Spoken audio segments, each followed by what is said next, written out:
Now we're going to select our powder, and like I said, I used Varget for my initial setup. So click on this search bar.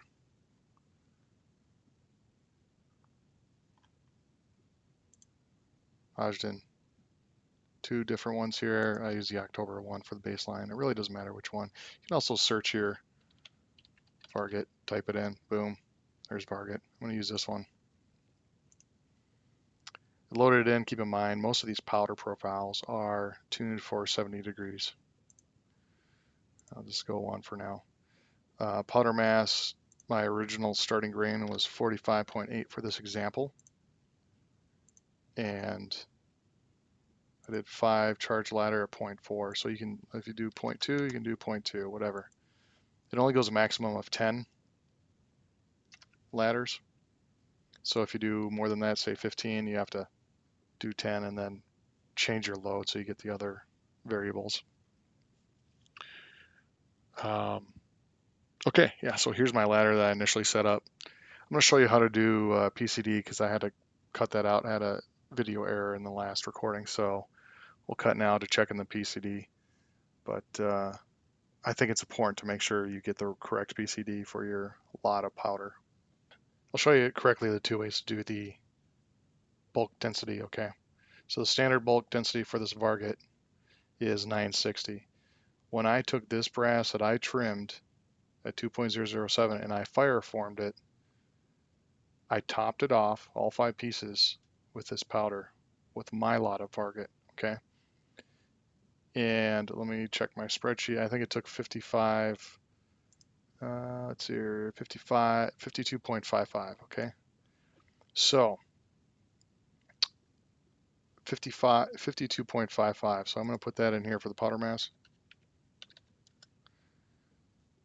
So that's how much it took to get 100% case capacity with this trimmed brass. Okay, so there's a couple ways to figure out your PCD now. What you can do is you take this number divided by this number times 1,000. So let me get the calculator out. 52.55 divided by 55.43 times 1,000. 948. Okay. 948. Bulk density only changes or affects your load ratio. Okay, that's the only thing it affects, but it can affect it quite a bit, especially if your bulk density, if your powder is drying out or it's getting more humid, that can change your bulk density. Okay, so if you've been using this load for, I don't know how long, you're getting towards the bottom of your bottle, all of a sudden your round shoots 30, 40, 50 feet per second faster, maybe check your bulk density. It might be dried out powder. Okay, so you have to adjust your charge just a little bit. That's why I like these in metric. The other way to do it is you come up here and you still put your grains in here. Here, let me put this back to, I'll just leave it. And you need a flat base. Doesn't matter which one. Here's a flat base right there. Okay, I got a flat base, and you want a seating depth of 0. Boom, 100.1. Yeah, that's about as close as you can get. If you're within 0.1 of 100% load, that's just pretending that the bullet is sitting at the very top of this cartridge. Okay, so my math was correct. The original is 960.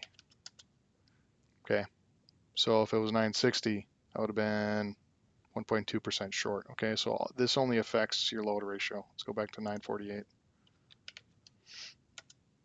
All right, so now that I checked my load, my bulk density for Varget, I want to save this because it's I want to use this bulk density. I don't want to use the standard one. So I'm going to click on this, right click, new with copy, change the 960 to 948.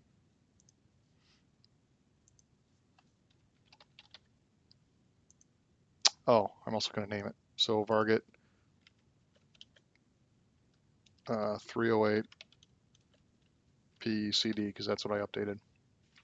So now this is good with my, you can put your lot name in here too if you want, or in the notes, but give it a name that makes sense. Create new. I'm using this one now. It's my user database. So here's a standard database. Here's a user database. I'm using this one. There's my updated bulk density. Hit OK. Oh, I didn't save it yet. Thanks, Gordon. Boom. Here's my profile. I'm going to go back to the other bullet, which was the 165. There we go. It's actually a pretty good bullet. I've had good luck with that spear bullet. And let's see your seating depth. I'm going to go ahead and check that real quick. Hold on. Okay, so I used 2.847. When I did this test round, I used 2.847. And I was shooting at 79 degrees. Here's a chart. So this is just the one, I didn't use this mass, but this is way over pressure, right? 98,000 PSI, 65,000 is my max. Obviously, I'm not going to put 52 grains. This is just to get my PCD. So I'm just going to drop it down here. I'm going to pause for a second and load in what I used for this profile so you can see how I worked it. Okay, so it looks like my top charge that I used was 45.8. I did a 5-shot ladder with 0.4. Yeah, they're big jumps, I know, but this is what I did. This is way a couple years ago, I think. So this is what the prediction was, okay? Well below my 65,000 max because I haven't used this profile yet. I haven't tuned it yet. I don't know how well it's going to do. Down here, if I click on this tab, 53,614 PSI. That seems pretty safe. These all seem pretty safe, okay? I have really nice load ratio, this percentage here. See, 98.8, 98%, 97.1. And then up here, see this recoil energy, 15 foot-pounds? Say I have a heavier gun. Say I have a 12-pounder, bump down to 11. So that's all the gun weight is used for is a recoil. We're not really worried about the barrel time right now, but this was the initial load that I set up for this example, okay? This is a couple years ago, so I'm just kind of revisiting it.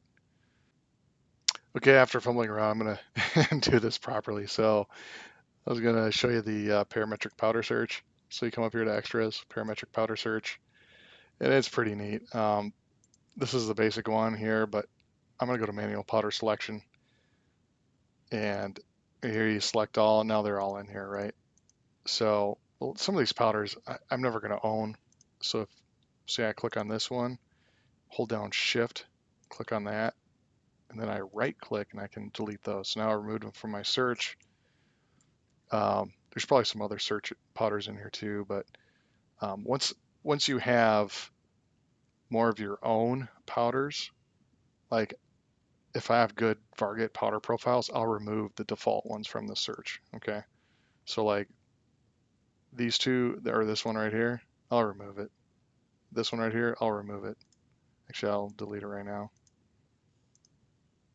So when I do my parametric powder search, it's just using this throughout. Do this down the road when you have good profiles, okay? And then what you do is you can set in your parameters. Okay, so narrow this down a little. Yeah, this is a little high. I'm gonna make that 57,000. Slide this so it's about 50 to 65, somewhere around there, close enough. I don't care about these right here. Load ratio, it's good enough. Burn propellant, good enough. And then I click these boxes so it ignores the powders that are going to give me something outside this criteria. Okay, I hit start synthesis. I've selected over 200 entries. Yeah, it's going to take a while. Let's look at 219 powders. So it takes a while. But as you can see, it's coming up with powders that meet that criteria. Obviously, some of these I'm not getting 100% burnt. But yeah, it's going to give me a list. All right, it's going through all these. I'm going to hit cancel here just to see So here's a list of possible powders. And again, take it with a grain of salt, garbage in, garbage out, but you can view the results in HTML. It'll open up a window. And here it is. The window's kind of right there. Right there, see? And it lists them all out. It's pretty neat. So there you go. I just want to show that kind of neat parametric tool for you. One thing I do want to point out is for this powder, if you're on a laptop or something with a smaller screen and it's like this and you have to scroll, just you can grab the top right here and drag it up so you got room to work. So a little quality of life issue there. The other thing is right now it says this load is burning out during muzzle passage. Okay. Burnout after muzzle passage. And up here it says burnt propellant 98.8. So when you're looking at your burnt propellant, take a look at that. Another thing is right here, this PT tab, pressure over time, pressure over length. I use pressure over length so I can see exactly where the burnout is. Okay. Now let me put in, I'm just going to go 47 so you can see. So at 47 grains, obviously it's over pressure, but burnout is right here. So it's at about 17.5 inches.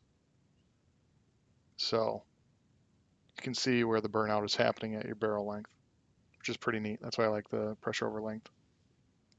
I'm going to hit Control Z and go back, 45.8. Okay, this is my initial setup, so I'm going to go ahead and save. Now, before I shoot this ladder, obviously I'm going to start at the bottom one and work up, but I need to know when to stop, right? So my max pressure is 65,000. Right now it's showing 59,675, but what if this profile is way off? I need to know what speed I'm at 65,000 PSI. So I'm going to bump this up. Let's see here, 46 for 6.5. And getting closer. Try 47. That is just over. So let me bump back down to, let's see here. It's at 2673. Let's try 46.9. It's quite a jump. So 6.95. Ah. Okay, we'll call it 2763. So I'm going to write that number down before I go testing. So if I'm doing my ladder test and I hit 2763 feet per second, I'm going to stop my test. If I'm seeing marks on my brass from overpressure, I'm going to stop my test. So I'm going to stop when I'm seeing overpressure signs in my brass or I hit this velocity, whichever happens first, okay, because you want to stay in a safe range. You can come back later to adjust your profile, okay, so 2763 or 60, I'll call it 63, it will be my max velocity for my max pressure, okay, keep that in mind. An even faster way to find out what your max pressure velocity is just click on this star, maximum pressure 65, because that's what I'm using, calculate 45.78 grains. If you hit apply, puts it in here, it's right here, the top charge, 2774. So that's another way. I think the last example I had 70 degrees. This is 79, 2774. So that's a quick shortcut to get your maximum velocity for your pressure. Hit Control Z. It's back to 45.8. And I'm going to go ahead and save it. And what I did is I went out and shot this ladder. I shot 3 shots at each charge. Okay. And then came back. There's a couple things you can do. You can add a tab here and go add measurements. And I can add, look at that, I hit add charge 5 times. And there are all the charges that I already put in for my ladder right here, okay? And I can put in my shots. I did 2, 3, put in your velocities. 1, 2, 3, put in the velocities. If I had pressure trace, I can even put in the pressure. I don't have a pressure trace. I don't know where to find one. Probably can't afford it. I don't have it, but the option is there. There, you can also put temperature in here. I think if you put like 70F, it knows it's 70 degrees Fahrenheit. Don't quote me on that. It's in there somewhere. And then it'll chart out your shots on this chart tab here, which is pretty neat.